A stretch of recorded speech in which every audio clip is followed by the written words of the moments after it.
Hello students, हमने अभी प्रश्नावली 1.4 से रिलेटेड हमारा जो टॉपिक था, पहले हमने सम्मिलन पढ़ा था दो समुच्चयों का। इसके बाद हमने पढ़ा था दो समुच्चयों का सर्वनिष्ठ पढ़ा था। उसी को हम आगे कंटिन्यू करेंगे बच्चों, इसी एक्सरसाइज से रिलेटेड जो टॉपिक्स हैं। तो बच्चों जो नेक्स्ट है वो है इससे जो हमने इससे ठीक पहले पढ़ा था, वो हमने पढ़ा था सर्वनिष्ठ पढ़ा था, दो समुच्चयों का सर्वनिष्ठ। तो अब हम सर्वनिष्ठ को हमने लगभग उसमें पढ़ा भी था, उसकी प्रॉपर्टीज़ भी हमने, गुणधर्म भी पढ़ लिए थे सारे के सारे। ठीक है, सर्वनिष्ठ से ही रिलेटेड एक नई चीज़ हम पढ़ेंगे आज। ठीक है बच्चों, तो नेक्स्ट जो हम पढ़ने जा रहे हैं आज वह है असंयुक्त समुच्चय। ठीक है, असंयुक्त समुच्चय। तो बच्चों असंयुक्त समुच्चय क्या होते हैं? असंयुक्त, जैसा कि नाम से पता चल रहा है असंयुक्त। सबसे पहले हम बात करते हैं संयुक्त किसे बोलते होंगे। संयुक्त का मतलब जो जुड़े हुए हैं आपस में। संयुक्त का मतलब जो हिंदी का मीनिंग है यही होता है ना, जुड़ा हुआ। ठीक है, तो असंयुक्त का क्या मतलब होगा? उल्टा हो जाएगा, मतलब जो आपस में जुड़े हुए नहीं हैं। तो बच्चों जो आपस में जुड़े हुए नहीं हैं, तो इसका मतलब वो कैसे होंगे? जो जुड़े हुए नहीं हैं, मतलब जुड़े हुए का मतलब है आपस में मिल नहीं रहे हैं। जो समुच्चय, दो समुच्चय, अभी हमने ये पढ़ा था ना कि जब हम सर्वनिष्ठ किसी का निकालते हैं तो सर्वनिष्ठ कैसे निकालते हैं? दो समुच्चय दे रखे हैं, इनके बीच में जो कॉमन वाला होता है ये वाला होता है ना सर्वनिष्ठ। ठीक है, ये जो कॉमन वाला होता है यही सर्वनिष्ठ होता है ना। लेकिन अगर सोचो कि ये दोनों के दोनों अलग अलग हैं, ऐसे करके अलग है, तो क्या इनमें कुछ कॉमन है? सर्वनिष्ठ है ही नहीं। ठीक है, तो अब ये कैसे समुच्चय कहलाएंगे? ये वाले समुच्चय कैसे कहलाएंगे? ये कहलाएंगे असंयुक्त समुच्चय। मतलब जो संयुक्त जुड़े हुए नहीं है, जुड़े हुए नहीं है। ठीक है ना, ये असंयुक्त हो गए ना। ये मैं तुम्हें समझा रहा हूँ, भी लिख दूंगा मैं ढंग से डेफिनेशन, ये समझा रहा हूँ खाली रफली। ठीक है बच्चों, तो असंयुक्त हो गए ना। असंयुक्त का मतलब हो गया कि ये जुड़े हुए नहीं है, ये संयुक्त है, ये असंयुक्त। तुम जो यहाँ पे पढ़ने जा रहे हो असंयुक्त पढ़ने जा रहे हो। ठीक है ना, तो असंयुक्त समुच्चय कौन सा हो जाएंगे बच्चों? असंयुक्त समुच्चय वो समुच्चय हो जाएंगे कि जिनमें क्या है, कोई भी अवयव कॉमन नहीं है। देखो अलग अलग है ना, संयुक्त नहीं है मतलब कॉमन नहीं है। कॉमन नहीं है का मतलब क्या होगा? ए, मान लो ये पहला वाला समुच्चय ए है और दूसरा वाला समुच्चय बी है। जब इनमें कुछ भी कॉमन नहीं है, मतलब लेकिन मैं कॉमन निकालना चाहूँ, ए इंटरसेक्शन बी, मतलब ए और बी में क्या, ए सर्वनिष्ठ बी, मतलब या ए इंटरसेक्शन बी का मतलब होता है ए और बी में कॉमन कुछ भी नहीं है ना कॉमन। तो इसका मतलब है बच्चों हम क्या करेंगे, जब कुछ भी कॉमन नहीं होता है तो उसमें हमें कौन सा समुच्चय मिलता है? हमें मिलता है फाई, रिक्त समुच्चय। तो A intersection B equal to phi. तो असंयुक्त समुच्चयों की बच्चों यही डेफिनेशन है कि अगर दो समुच्चय ए और बी दिए हैं और ए इंटरसेक्शन बी क्या है? फाई है, तो हम कहते हैं कि ए तथा बी कैसे समुच्चय? असंयुक्त समुच्चय हैं। तो आ गया होगा समझ में। यदि ए तथा बी ऐसे दो समुच्चय हैं, दो समुच्चय हैं कि क्या बच्चों? ए इंटरसेक्शन मतलब ए और बी में कॉमन क्या हो? कुछ भी कॉमन ना हो, मतलब फाई। तो ए तथा बी क्या कहलाते हैं? ए तथा बी असंयुक्त समुच्चय कहलाते हैं। तो बच्चों अब तुमसे असंयुक्त समुच्चय कहीं पे भी इस चैप्टर में पूछा जाएगा तो तुम्हें क्या करना है? तुम्हें बस ये देखना है कि उनका इंटरसेक्शन कितना आ रहा है। अगर उनका इंटरसेक्शन मतलब उनका सर्वनिष्ठ कितना आ रहा है, अगर फाई आ रहा है इसका मतलब असंयुक्त समुच्चय है, अगर फाई नहीं आ रहा है इसका मतलब असंयुक्त समुच्चय नहीं है। तो बस इतना ही तुम्हें करना है। हम एक एग्जाम्पल से भी, इसको उदाहरण से भी हम देख सकते हैं। यदि ए बराबर मान लो 1, 3, 5 है और एक बी बराबर है 7, 8 और 9 है। ठीक है, तो हम देखेंगे कि क्या ये संयुक्त हैं या नहीं है। तो हम सबसे पहले इनका ए सर्वनिष्ठ बी निकालेंगे। ठीक है, तो हम देखेंगे कुछ कॉमन है इनमें। 1, 3, 5 है, यहाँ है नहीं है। ठीक है, तो कुछ भी कॉमन नहीं है। जब कुछ भी कॉमन नहीं है तो हम क्या लिख देंगे? यहाँ पे क्या हो जाएगा बच्चों? फाई आ जाएगा ये। ठीक है, तो इस तरीके से बच्चों ये हो गया है। तो अतः क्या है? फाई आ गया। तो अतः क्या है? ए तथा बी कैसे समुच्चय हैं? असंयुक्त समुच्चय हैं।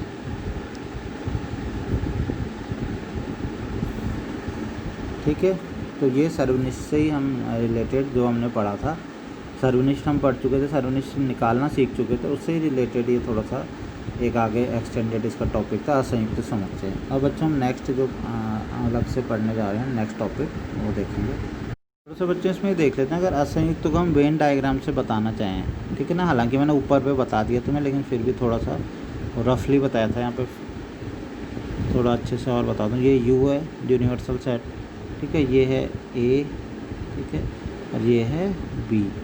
तो असंयुक्त समुच्चय में बच्चों कुछ इस तरीके से होते हैं, समुच्चय मिले हुए नहीं रहते हैं आपस में, ये अलग हो गया ये अलग हो गया, मतलब इसमें बीच में कॉमन नहीं आ पाएगा, ठीक है।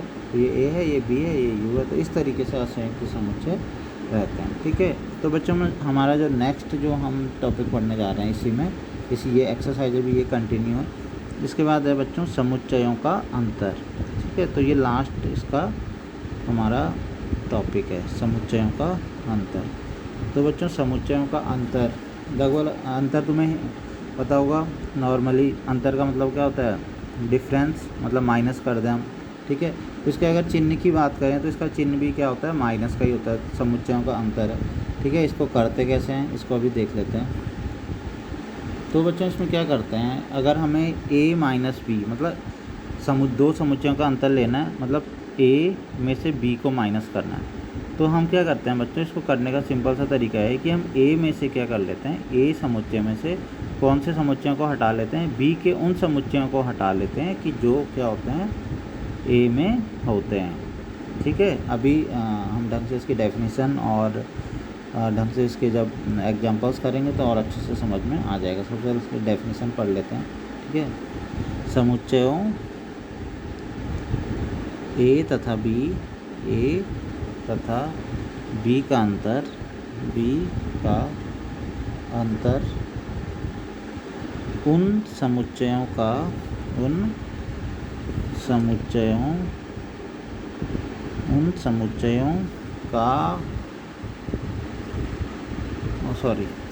अवयवों का, ठीक है ना। समुच्चयों A तथा B का अंतर उन अवयवों का समुच्चय है, उन अवयवों का समुच्चय है जो A में है, ठीक है ना, जो A में है किंतु B में नहीं है, B में नहीं है, ठीक है। तो इसे किससे प्रदर्शित करते हैं, A माइनस B द्वारा प्रदर्शित या निरूपित किया जाता है।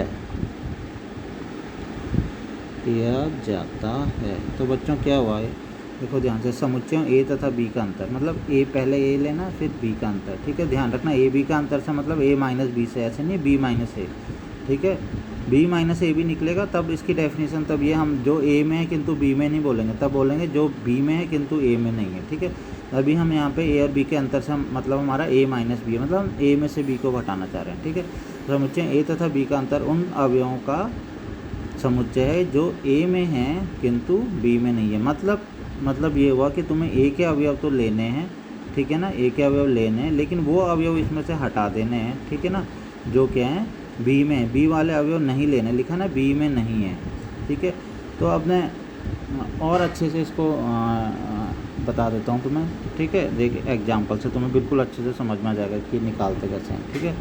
उदाहरण बुक का तुम्हारा देख लेते हैं, उदाहरण 18 दे रखा है कि माना A बराबर दे रखा है 1 2 3 4 5 6, ठीक है ना, और B बराबर कितना दे रखा है 2 4 6 और 8। ये बुक का तुम्हारा एग्जाम्पल है, और इसमें दोनों चीज़ें ही कह दी उन्होंने, कहा है A माइनस बी भी निकालो और B माइनस A, मतलब A में से B को घटाओ B में से, तो इसलिए अब तुम्हें और अच्छे से ये समझ में आ जाएगा ये क्वेश्चन। जैसे अगर तुम इस वाले ये वाला क्वेश्चन समझ में आ गया ना, तो तुम्हें माइनस का कॉन्सेप्ट अच्छे से समझ में आ जाएगा कि हम माइनस कैसे ज्ञात करते हैं, अंतर कैसे निकालते हैं, दो समुच्चयों का अंतर कैसे ज्ञात करते हैं। तो बच्चों सबसे पहले हम करेंगे A माइनस B। तो बच्चों बहुत ध्यान से देखना क्या करना ये है बच्चों कि A में से क्या करना, B को घटा रहे हैं ना, तो करना इसमें ये करना पड़ता है कि तुम्हें A में से क्या करना पड़ता है, B के अवयवों को हटा देना है, उन अवयवों का जो यहाँ पे हैं, मतलब अगर नहीं है तो हम क्या कर सकते हैं, लेकिन अगर कोई अवयव A में है यहाँ पे तो उनको हटा दो, ठीक है। आया समझ में, क्या है A में से, ये तो वैसे भी नॉर्मल सिंपल समझ लो इसको, ज़्यादा बस यही तो समझ लो कि तुम्हें ए में से बी को घटाना है, तो घटाओगे तभी तो, मतलब घटाने का मतलब है हटाना है। हटाना किसको? जिसको माइनस कर रहे हैं, बी को हटा रहे हैं, तो बी को हटा दो यहाँ से ए में से, अगर है तो। अगर नहीं है तो हम क्या करें, ठीक है ना, है तो है यहाँ पे। देखो सबसे पहले देखते हैं यहाँ पे 2 यहाँ पे है, इसका मतलब इसका 2 हटा देंगे। नेक्स्ट देखेंगे 4 यहाँ पे है, बिल्कुल है, इसका 4 भी हटा देंगे। नेक्स्ट देखेंगे 6 यहाँ है, इसका 6 भी हट जाएगा। इसका नेक्स्ट देखेंगे 8 यहाँ पे, 8 यहाँ है ही नहीं, तो हम क्या कर सकते हैं, यहाँ पे थे 2 4 6, 2 4 6 को यहाँ से क्या कर देंगे, हटा देंगे। ठीक है, किस में से हटाएंगे, पहले वाले में। इसको तुम दूसरी तरीके से भी बोल सकते हो, ये भी बोल सकते हो तुम। एक तरीके से तुमने किया 2 4 6 इन दोनों में कॉमन था ना, मतलब एक तरीके से इंटरसेक्शन हो गया इन दोनों का।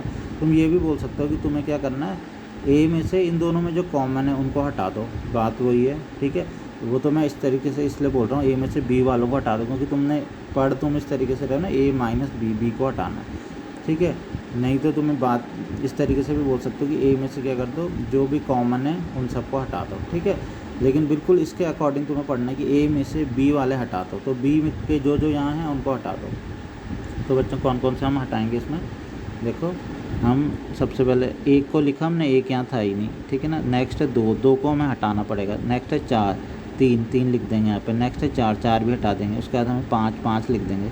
इसके बाद बच्चों 6 भी हटा देंगे, कॉमन लास्ट में, क्योंकि अब कुछ है नहीं तो कॉमन ही लगाना। ये ख़त्म हो गया। तो बच्चों आगे समझ में, ए में से क्या किया, बी के जो अवयव अगर उसमें थे उनको हटा दिया, तो 2 4 6 उनको हटा के और फिर ये लिख दिया। ठीक है बच्चों, तो सेम यही कॉन्सेप्ट यहाँ पे लगेगा किसमें, b माइनस ए में। तो b माइनस ए में बच्चों तुम्हें क्या करना है, देखो b माइनस ए के लिए बच्चों तुम्हें ये करना है कि सेम वही कॉन्सेप्ट मैंने क्या बोला, b में से अब किसको हटा देना, a वालों को हटा देना। तो b है, अब b में से हटाने हैं, और कौन से, a वाले अगर हैं तो। a में कोई हैं b वाले, देखो ज़रा, तो चलो 2 को देखते हैं। 2 यहाँ पे है बिल्कुल है, तो 2 हट जाएगा। ठीक है ना, b में से हटाने, इस बार हटाने किस में से, हर बार ये देखो हटाने किस में से, जैसे पहले था, पहले वाले में a में से हटाने थे। ठीक है ना, और कौन से वाले हटा देने थे, b के अगर होते तो a में से हटाने थे, तो a में से ही हटाया हमने, 1 2 3 4 5 6 दिन a में से हमने हटा दिए। कौन से, b वाले हटा दिए। अब किस में से हटाने बच्चों, b में से, तो इसमें से हटाना है। तो इसमें से हटाने कौन कौन से हैं, वो हटाने हैं जो a में होंगे अगर तो। ठीक है, सबसे पहले देखेंगे 2 को हटाएं, तो 2 को हम हटाना पड़ेगा क्योंकि 2 यहाँ पे है। ठीक है, फिर 4 को हटाएं, 4 को भी हटाना पड़ेगा क्योंकि 4 यहाँ पे है। नेक्स्ट है 6 को हटाएं, बिल्कुल हटाना पड़ेगा क्योंकि 6 यहाँ पे है। ठीक है, इसके बाद नेक्स्ट है 8 को भी हटाएं। ठीक है, नहीं 8 यहाँ है ही नहीं, हम b में से a को हटा रहे हैं ना, तो ठीक है, जो इनमें कॉमन है एक तरीके से, वो b में से हटा दिए। 2 4 6 हटा दिए, तो कितना बचा, खाली 8 बचा। तो ये हमारा आ जाएगा। तो ये बच्चों समझ में आ गया होगा कि a में से b के अवयवों को हटा देंगे अगर हैं, और b में से a के अवयवों को हटा देते हैं अगर हैं उसमें तो। ठीक है, तो इस तरीके से ये आ जाता है, ये अंतर हो गया। इसको मैंने डेफिनेशन तो तुम्हें बता दी थी, निरूपित करना भी बता दिया था, मैंने सीधा इसको एग्जांपल बताया। इसमें थोड़ा सा हम ऐसा है जैसे हमने सम्मिलन, सर्वनिष्ठ वगैरह सब के सब देखे थे, रोस्टर फॉर्म में भी हम, सॉरी समुच्चय निर्माण रूप में हमने देखे थे, और साथ में उनका वेन डायग्राम भी जैसे देखा था ना, तो इसको भी हम थोड़ा सा इस रूप में भी हम देखते हैं, इसको थोड़ा सा आगे देखते हैं। तो अगर हमें समुच्चयों का अंतर ही चल रहा है, बल्कि ऐसा करना, तुम जब कॉपी में इसको उतारोगे ना, तो कॉपी में उतारोगे तो ऐसा करना कि पहले वो जो मैंने पीछे डेफिनेशन लिखाई थी, ठीक है ना, और जो a माइनस बी कराया है, ठीक है, पीछे जो डेफिनेशन लिखा रखी है पहले वो करना, उसके बाद ये चीज़ उतार लेना, ये हेडिंग बार बार लिखने की ज़रूरत नहीं है। ठीक है, ये कर लेना। ठीक है, वेन डायग्राम बना लेना, और उसके बाद तब उदाहरण 18 तब करना। ठीक है, उदाहरण 18 उसके बाद करना, एक साथ पहले समुच्चयों के अंतर को पहले एक साथ लिख देना। ठीक है, तो हम a माइनस बी क्या लिखेंगे इसमें बच्चों, a माइनस बी। तो अगर हम इसे समुच्चय निर्माण रूप में लिखें तो इसको हम लिखेंगे x बिलोंग्स टू a, मतलब x जो अवयव हैं किस में हैं, a में हैं, और लेकिन ये अवयव किस में नहीं है बच्चों, b में नहीं है ना, और x is not belongs to b, मतलब वो b में नहीं है। a माइनस बी का क्या मतलब हुआ, a माइनस बी का यही मतलब हुआ बच्चों कि जो अवयव हम इसमें लेंगे वो a में तो होंगे, a के अवयव तो होंगे, लेकिन वो किसके अवयव नहीं होंगे, b के अवयव नहीं होंगे। तो b वाले अवयव इसमें से हमने हटा लेना है। ठीक है, a के होने चाहिए, b के नहीं होने चाहिए। a में से भी मतलब a में अगर वैसे अवयव हैं जो कि b में, तो हमें उनको भी a में से हटा लेना पड़ेगा। ठीक है, a मतलब जो a में है और लिखा हुआ है ना यहाँ पे, और b में नहीं है, तो वो a के वो वाले अवयव लेने पड़ेंगे हमें जो b में नहीं है। ठीक है, और जो बी में अगर हैं तो उनको हमें हटाना पड़ेगा। ठीक है, तो ऐसा नहीं कि ए के सभी, इस एक्स बिलोंग्स टू ए का ये बिल्कुल भी मतलब नहीं है कि ए के तुम्हें सारे अवयव लेना है, क्योंकि इसमें और ये कंडीशन भी लग गई है कि एक्स का मान बी में नहीं होना चाहिए। ठीक है, तो इसलिए बी वाले तुम्हें ए में से हटाने पड़ेंगे। तो बच्चों ये हो गया है। ठीक है, अब इसको थोड़ा सा वेन डायग्राम से देख लेते हैं। ए माइनस बी में कौन से वाले अवयव आते होंगे देखते हैं ज़रा वेन डायग्राम से। ये यू हो गया, ठीक है, ये हो गया ए और ये हो गया बी। तो बच्चों ध्यान से देखो, ये है ए, ये है बी और ये है बच्चों ए। ठीक है ना, ये ए है, ए में से हमें बी वाले हटाने। तो बच्चों बी में हैं कौन से, ये कॉमन वाले तो हैं जो बी के हैं, ये हटा, बल्कि ये मैंने गलत कर दिया थोड़ा सा, ये हटाना है, ये हटाना है। जब इसको हटा देंगे, हमें तो ए माइनस बी चाहिए ना, तो ये है ए और ए में से मैंने जो ये बी वाले मैंने ये हटा दिए, ये इतने बी में थे ना, ये मैंने ये हटा दिए, तो हमें कौन सा वाला बचा ये बताए। तो ये ए माइनस बी ये आ गया, ये वाला पोर्शन। ठीक है ना, मतलब ए में से अगर हम बी के अवयवों को हटा दें तो कौन सा वाला बचेगा, तो ये बचेगा बच्चों। ठीक है, तो ये इस तरीके से ये मैंने सेट कर दिया इसको, ये ए माइनस बी आ जाएगा, ये वाला पोर्शन। ठीक है, ये है ए माइनस बी। ठीक है, इधर वाला नहीं, ये तो कॉमन, ये तो तुम्हें पता है ए इंटरसेक्शन भी है, ये वाला ए में से बी का पोर्शन गया, बचा ए माइनस बी। तो बच्चों इस तरीके से ये हो जाएगा। तो बच्चों ये 1.4 से जो रिलेटेड हमारे टॉपिक्स थे सारे समाप्त हो चुके हैं। हमने इसमें पढ़ा था सम्मिलन, पढ़ा था समुच्चयों का, फिर हमने सर्वनिष्ठ पढ़ा था, सर्वनिष्ठ के अंतर्गत हमने पढ़ा था असंयुक्त समुच्चय भी पढ़ाया, हमने समुच्चयों का अंतर भी पढ़ लिया। तो एक्सरसाइज जो प्रश्नावली 1.4 है, जो इसके अब बचे हुए बच्चों जो क्वेश्चन है, ठीक है, वो तुम्हें करने हैं। उसमें से कुछ क्वेश्चंस मैं करा रहा हूँ, और बाकी जो अब बचे हुए असंयुक्त से रिलेटेड और ए माइनस बी से रिलेटेड जो भी क्वेश्चन है वो तुम घर से करोगे। ठीक है, तो अब इसमें जो मैं क्वेश्चन कराने जा रहा हूँ वो है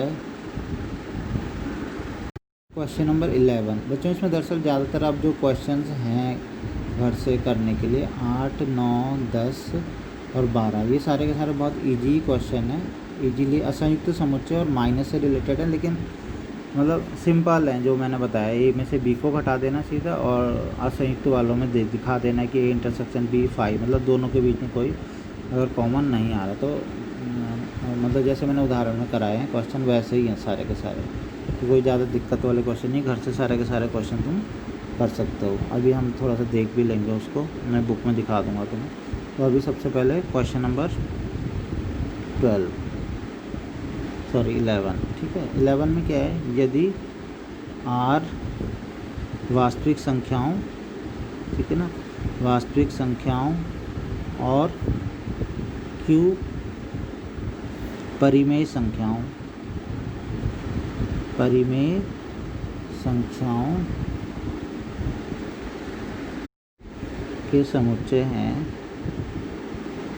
के समुच्चय हैं, तो R माइनस Q क्या होगा।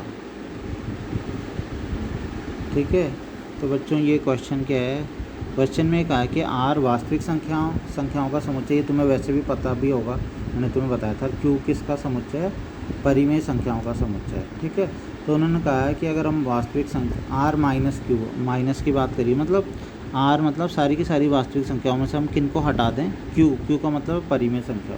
तो खुद ही सोचो कि अगर हम सारी वास्तविक संख्याएं तुम्हें पता है ना, सभी चाहे वो प्राकृत हो, चाहे वो पूर्णांक हो, तो परिमेय हो अपरिमेय, सबकी सारी की सारी संख्याएं क्या होती हैं, वास्तविक होती हैं। ठीक है, तो वास्तविक में सारी आ जाती हैं। अगर हम सोचोगे अगर हम वहाँ से परिमेय हटा दें तो कौन सी बच जाएंगी फिर बच्चों, फिर बचेंगी खाली अपरिमेय संख्याएं तो बच जाएंगी। अगर परिमेय और अपरिमेय बच्चों दोनों को मिला के वास्तविक संख्याएँ बन जाती हैं। अगर कुछ परिमेय होती हैं, कुछ अपरिमेय होती है, इनके अलावा कोई तीसरी मतलब परिमेय और अपरिमेय दोनों को मिक्स कर लेंगे ना, मिला देंगे, तो पूरी वास्तविक संख्याएं कंप्लीट हो जाती हैं। ठीक है, इसी में सारी की सारी संख्याएं आ जाती हैं। अगर हम बोलेंगे कि अब परिमेय और अपरिमेय के अलावा कोई तीसरी नहीं होती हैं, लेकिन वो इन्हीं के अंदर आती हैं। मान लो जैसे हम बोलें कि प्राकृत संख्याएँ 1, 2, 3, 4, वो तो परिमेय ही होती हैं, वो प्राकृत संख्याएँ तो। ठीक है ना, ऐसी बोल रहे हैं पूर्णांक संख्याएँ, तो वो भी परिमेय के अंदर ही आती हैं। ठीक है। तो इसका मतलब हो गया कि जो भी सारी की सारी वास्तविक संख्या हैं वो दो उसमें बटी हुई हैं, या तो वो परिमेय होती हैं या वो क्या होती है, कोई भी वास्तविक संख्या या तो परिमेय होती है बच्चों, या फिर क्या होती है, अपरिमेय ही होती है वो। तो अगर हम वास्तविक संख्याओं में से परिमेय संख्याओं को हटा लेंगे तो फिर हमारे पास सीधी सी बात है कि हमारे पास क्या बचेगा, अपरिमेय संख्या। तो कुल मिला के r-3 क्या होगा बच्चों, अपरिमेय संख्याओं का समुच्चय होगा, ठीक है। तो इस तरीके से इसका आंसर आ गया। तो बच्चों होमवर्क में जो अब तुम्हें करने हैं, प्रश्न नंबर 7 तक तो हम कर चुके थे, इसका आता है प्रश्न नंबर 8। तो इसमें बताना बच्चों कि असंयुक्त है या नहीं है, प्रश्न नंबर 8 में, ठीक है ना। पहला, दूसरा, तीसरा तुम्हें पता है। असंयुक्त के लिए केवल इनमें क्या करना है, इंटरसेक्शन, मतलब तुम्हें सर्वनिष्ठ देखना। अगर फाई आ जाता है मतलब इनमें कुछ कॉमन, फाई आ जाता से मतलब है कुछ कॉमन नहीं आता है। अगर तुम्हें इनमें कुछ कॉमन नहीं मिलता है मतलब कि इनमें क्या है, कोई भी समान अवयव नहीं है, तो हम क्या बोलते हैं कि ए इंटरसेक्शन बी फाई हो गया, इसका मतलब ये असंयुक्त है, ठीक है। तो हम चेक करके देखेंगे ये तीनों, इसका इसके साथ देखेंगे, फिर इसका इसके साथ देखेंगे, इसका इसके साथ देखेंगे। तो फाई अगर आ जाता है मतलब कि अगर कोई कॉमन नहीं आता है तो असंयुक्त हो जाएंगे। बच्चों ये है प्रश्न नंबर 9 है, ए बी सी डी दे रखें, a minus B, A minus C, A minus D. देखो सारे के सारे वही है ना, माइनस वाले मैंने बता तो दिया तुम्हें कैसे करना है, तो ये सारे तुम इजीली कर सकते हो। क्वेश्चन नंबर 10 भी जी, X minus Y, Y minus X, ये भी तुम्हें बता रखा है। 11th मैंने बता दिया, और 12वें में बताया कि सत्यासत्य बताओ, ठीक है ना। तो इन्होंने सत्यासत्य यहाँ पे लिखा है कि ये असंयुक्त हैं, ये भी असंयुक्त है, ये भी असंयुक्त हैं, ये भी असंयुक्त हैं, सबके लिए लिख दिया कि ये असंयुक्त हैं। तो अब वो तुम्हें बताना कि असंयुक्त हैं या नहीं है। जैसे पहला वाला देखो 2 3 4 5 है, 3 6, तो इनमें क्या कॉमन है, ए इंटरसेक्शन भी कॉमन है, बिल्कुल क्या है, 3 है। तो इसका मतलब है ये असंयुक्त समुच्चय नहीं है। वो तो तभी होता है ना जो कॉमन नहीं आता है, तो ए इंटरसेक्शन भी 5 होता है, ठीक है बच्चों। तो इस तरीके से ये एक्सरसाइज में जो होमवर्क है तुम्हारे लिए वो है प्रश्न नंबर 8, ठीक है ना, 8, 9, 10 और 12। तो बच्चों 8, 9, 10 और 12 ये होमवर्क करोगे। थोड़ा सा मैं इसमें एक चीज़ तुम्हें बताना चाहता हूँ, किसी एक बच्चे ने थोड़ा सा कन्फ्यूजन था तो मैं उसको थोड़ा सा दूर करना चाहता हूँ, ठीक है। जो मैंने होमवर्क देखा था उसमें मुझे थोड़ा सा एक चीज़ लगी थी। जैसे मान लो एग्जैक्ट मुझे वो क्वेश्चन तो अभी याद नहीं है, ठीक है ना, लेकिन उसमें जो गलती, किस प्रकार की गलती की गई थी ये बता देता हूँ। जैसे मान लो ए बराबर है 2 3 है और बी बराबर है 5 6 मान लो, ठीक है। तो अगर हम बोलें कि ए और बी में हम इंटरसेक्शन निकालते हैं बच्चों, ए इंटरसेक्शन बी, तो हम देखेंगे इसमें कोई भी अवयव इसमें आया है, हमें मिला है, कोई भी नहीं है ना। इसका मतलब है इन दोनों में कुछ भी कॉमन नहीं है, ठीक है बच्चों। कुछ भी कॉमन नहीं होने का मतलब है कि इन दोनों में कुछ भी क्योंकि कॉमन नहीं है, तो इनका जो सर्वनिष्ठ है बच्चों वो क्या आता है, रिक्त समुच्चय आता है, ठीक है ना। मतलब उसके अंदर कुछ होता नहीं, कुछ नहीं होता का मतलब ध्यान से समझो। मतलब तुमको वैसे अगर कुछ आ जाता मान लो, ठीक है, चलो मैं ऐसे कर लेता हूँ। मान लो ए बराबर है 2 3 और बी बराबर है 2 4, ठीक है। और अगर मैं इसमें ए इंटरसेक्शन बी लिखूँ तो मैं ऐसे ही तो लिखूँगा, मुझे एक नया समुच्चय चाहिए ना बच्चों। तो नया समुच्चय क्या है, मैंने लिखा समुच्चय, देखा मुझे कॉमन मिल गया तो 2 मैंने ऐसे लिख दिया, ठीक है, ये सही है। अब अगर यहाँ पे मैंने ऐसे ब्रैकेट लगाया, अब मुझे इसके अंदर कुछ कॉमन मिला बच्चों, 2 3 5 6, 2 3 और 5 6 में कुछ भी कॉमन नहीं है, तो मेरा आंसर एक तरीके से ब्रैकेट लगाया तो मैं अंदर कुछ लिखना चाह रहा हूँ लेकिन मैं लिख नहीं पाया बच्चों। क्यों नहीं लिख पाया, क्योंकि इसके अंदर कुछ कॉमन था ही नहीं, ठीक है। तो या तो इसको ऐसे लिखते हैं बच्चों, या इसका दूसरा तरीका होता है बच्चों लिखने का कि इसकी जगह पे हम क्या लिख सकते हैं, इसको डिनोट करते हैं 5 से। तो गलती क्या करी थी जो बच्चों जिसने भी गलती करी थी, ठीक है ना, थोड़ी सी जो मिस्टेक हुई थी हल्की सी हो जाती है, ठीक है। तो उसमें तुम्हें क्या करना था बच्चों, गलती ये भी थी कि ये ए इंटरसेक्शन बी जो लिख दिया था वो इस तरीके से लिख दिया था, ठीक है, ये लिख दिया था कि जब किसी में कुछ नहीं आया तो ये लिख दिया। तो ये बच्चों गलत है, ठीक है ना, ये गलत है। इससे क्या पता चल रहा है, इससे पता चल रहा है कि ए और बी में कुछ कॉमन है, एक अवयव है, ध्यान से देखो एक अवयव है, वो अवयव फाई है, ठीक है। तो ये गलत हो गया एक तरीके से, जबकि कुछ अवयव होता ही नहीं है। तो तुम्हें क्या लिखना है, बिना ब्रैकेट के फाई लिख देना है, ठीक है। अगर ब्रैकेट के अंदर है फाई, इसका मतलब है कि वो तो एक समुच्चय हो गया, उसके अंदर एक अवयव है, ठीक है। तो तुम मन में इस चीज़ को रखना कि ए इंटरसेक्शन बी, जैसे मान लो तुम किसी भी चीज़ में निकाल रहे हो तो ब्रैकेट के अंदर तुम 2 लिख देते हो, ब्रैकेट के अंदर 3 निकले तो समझ लो वहाँ पे तुम लिख रहे हो ब्रैकेट के अंदर कुछ नहीं लिख रहे हो। ब्रैकेट के अंदर कुछ नहीं का मतलब फाई होता है, ठीक है ना। तब उस केस में हमें ये ब्रैकेट मंझले कोष्ठक लगाने की ज़रूरत नहीं होती है, सीधा हम फाई को ऐसे लिख देते हैं। तो बच्चों इस तरीके से ये आंसर सही होगा, ये वाला आंसर गलत होगा अगर हम इस तरीके से करते हैं इस क्वेश्चन का आंसर। तो यही मैं समझाना चाहता था। तो ये ब्रैकेट के अंदर 5 ब्रैकेट के अंदर 5 ये नहीं लिखना, खाली 5 लिखेंगे, ठीक है। तो इसको ध्यान रखना थोड़ा। तो बच्चों आप ये होमवर्क कर लेंगे तो ये हो गया आज के लिए काफ़ी है।